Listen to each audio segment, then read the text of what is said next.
Au Bénin, l'anacadier constitue la deuxième culture d'exportation après le coton. Mais le grand problème qui se pose au niveau de sa culture, c'est un rendement très faible lié à l'inexistence de semences performantes.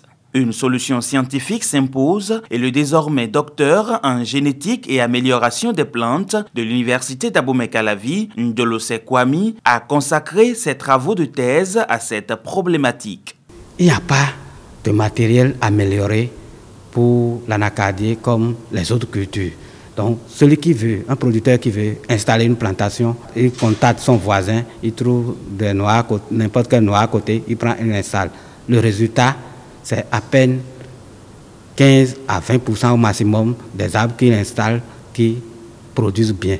Pour faire la sélection variétale d'une plante pérenne comme l'anacadier, il faut mettre jusqu'à 10 années. Trop long selon Ndolose Kwame, qui a mis en place des outils pour faire désormais la sélection rapide de l'anacadier. On ne peut pas demander au producteur d'attendre jusqu'à 10 ans avant de répondre à sa préoccupation.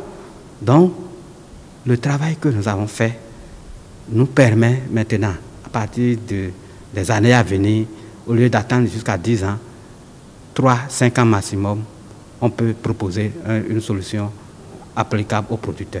Et c'est là que ça va intéresser les gouvernants. Parce que pour le ministère de l'Agriculture, c'est qu'on doit pouvoir trouver un matériel génétique performant à mettre à disposition des producteurs. Les éléments que nous avons aujourd'hui, c'est sur ça que le gouvernement va s'appuyer pour développer son nouveau programme des grandes plantations. Positionnant le Bénin pionnier dans l'amélioration variétale de l'anacadier sur le plan international, la particularité des travaux de Kwame repose sur la sélection des anacadiers locaux afin de réduire la dépendance du Bénin vis-à-vis des semences étrangères. Les semences qu'il a pu trouver sont les semences locales que les paysans pourront utiliser et reproduire à chaque saison.